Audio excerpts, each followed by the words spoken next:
بسم اللہ الرحمن الرحیم الحمد لأہلہ والصلاة علی اہلہا اما بعد۔ ماہ مبارک رجب المرجب،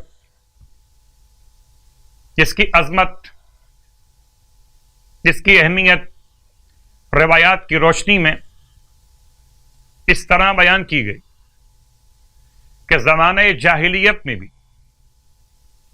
اس مبارک مہینے میں اہل عرب مشرکین مکہ اپنے ہتھیاروں کو روک لیتے تھے اور جنگ نہیں کرتے تھے۔ اسی مناسبت سے اسے العصم کہا گیا کہ جس مہینے میں اتنی خاموشی ہو کہ نہ گھوڑوں کے دوڑنے کی آوازیں آئیں، نہ تلواروں کی جھنکار، نہ تیروں اور نیزوں کے شور۔ اس خاموشی کی بنیاد پر اسے عصم کہا گیا، یعنی سماعت سے محروم شخص کو سمن کہا جاتا ہے، بہرا۔ تو اس پورے مہینے میں اس کی حرمت کی بنا پر جنگیں بند ہو جاتی تھی اور خاموشی چھا جاتی تھی۔ ایک اور روایت کے اعتبار سے کہ قیامت میں جب خدا اس مہینے سے پوچھے گا کہ بتاؤ اس مہینے میں لوگوں نے کیا عمل کیے، تو مہینہ خاموش رہے گا۔ خدا پھر پوچھے گا، رجب خاموش رہے گا۔ پھر خدا پوچھے گا، رجب خاموش رہے گا۔ پھر رجب کہے گا، مالک تو پردہ پوشی کرنے والا، تو نے عبادت اور دعا کا حکم دیا اور میں نے دعا اور عبادت کو تمام تر اہل ایمان سے محسوس کیا، تو پردہ پوشی گناہان اور خاموشی مشرکین مکہ اور زمانے جاہلیت میں جنگوں کے عدم وجود کی بنیاد۔ جنگیں نہیں ہوتی تھی، اس لیے خاموشی۔ رجب العصم،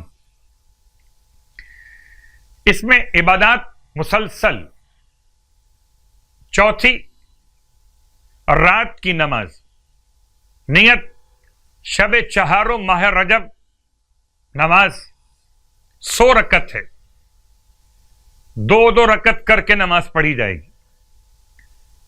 ہر پہلی رکعت میں الحمد کے بعد سورہ فلق اور ہر دوسری رکعت میں الحمد کے بعد 1 مرتبہ سورہ ناس، 1 مرتبہ سورہ فلق رکعت اول میں اور دوم میں الحمد کے بعد 1 مرتبہ سورہ ناس۔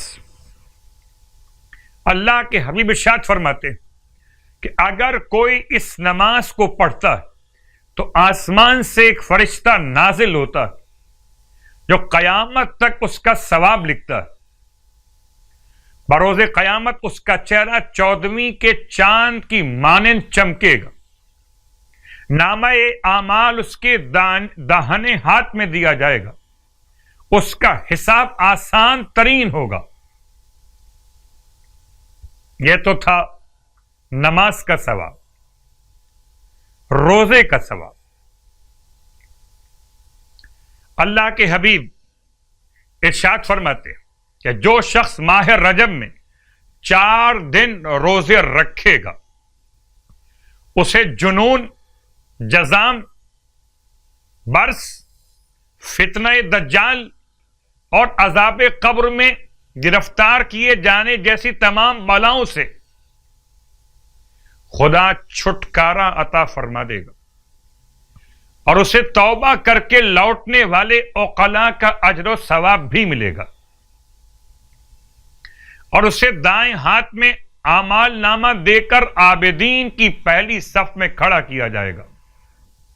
خدا ہم سب کو ماہ مبارک رجب المرجب کے روزے اور نمازوں کی توفیق عطا فرمائے۔